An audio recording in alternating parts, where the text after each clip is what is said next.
आवाज सुनकर अम्मा बाहर आई। बाबूजी की आवाज सुनकर समीर भी दौड़कर बाहर आया, उनकी गोद में चढ़ गया। अम्मा ने पति को सारी बात बताई। पूरी बात सुनकर उनके चेहरे के भाव बदल गए। सुनो शारदा, मैं अभी शहर जाकर पता लगाता हूँ, तुम यूं ही सरोज बहन और बच्चों के पास रहो, कहकर समीर के पिता वहां से चले गए। थोड़ी ही देर में वे शहर की ओर रवाना हो। अम्मा वापस सरोज के पास लौटी तो देखा उसे नींद लगी थी। शायद इंजेक्शन का असर है, अम्मा ने सोचा। तभी अम्मा को ध्यान आया कि बच्चे भूखे होंगे। अम्मा घर जाकर खाना परोसकर थाली ले आई। बड़े प्यार से दोनों बच्चों को अपने हाथों से खाना खिलाया। दोनों बच्चे भूखे थे, अच्छे से खाना खाया। अम्मा, मुझे नींद आ रही है, समीर बोला। और मुझे भी, गोपाल ने कहा। चलो अब दोनों पानी पीकर मुंह हाथ धोकर सो जाओ, अम्मा ने बच्चों से कहा। दोनों बच्चे अम्मा की बात सुनकर उठ गए। अम्मा सरोज के लिए खाना लेने चली गई। कुछ देर बाद जब वो लौटी तो देखा दोनों बच्चे वहीं दरी पर गहरी नींद में सो रहे थे। जैसे ही सरोज के पास खाना लेकर गई तो देखा सरोज का शरीर फिर बुखार से तप रहा था। तुम क्यों चिंता कर रही हो सरोज, समीर के बाबूजी गए हैं ना शहर, अम्मा सरोज से बोली। अंदर ही अंदर अम्मा को एक डर सा खाए जा रहा था। सरोज का बुखार तेजी से बढ़ रहा था।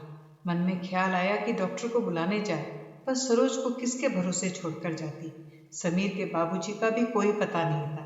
दोनों बच्चे भी गहरी नींद में सो रहे थे। सुबह के 9 बज गए। सरोज की तबीयत और बिगड़ गई।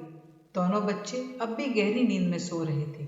अम्मा की आंखों से नींद मानो कोसों दूर थी। तभी अम्मा ने देखा कि सरोज की सांसें तेजी से चलने लगी।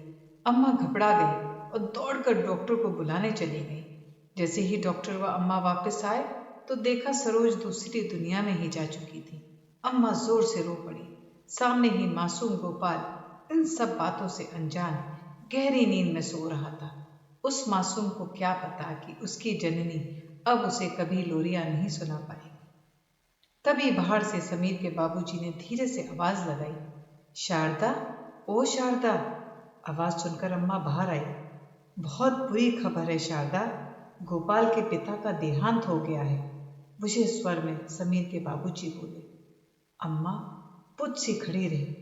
शारदा, तुमने सुना नहीं मैं क्या बोल रहा हूं? समीर के बाबूजी ने अम्मा को हिलाते हुए पूछा। हाँ सुना, आंखों से आंसुओं की झड़ी बहते हुए अम्मा बोली। सरोज भी अपने पति के साथ ही गोपाल को इस दुनिया में अकेला छोड़कर चली गई, अम्मा बोली। समीर के पिता की भी आंखों से आंसुओं की धार बहने लगी। थोड़ी ही देर में पूरा गांव इकट्ठा हो गया। पूरे गांव को मानो जैसे सांप सूंघ गया हो। अम्मा के लिए सरोज छोटी बहन के समान थी। अपने सारे दुख सुख अम्मा से ही तो बताती थी। सरोज के दूर का एक चचेरा भाई था जो कभी साल 2 साल में नजर आता था।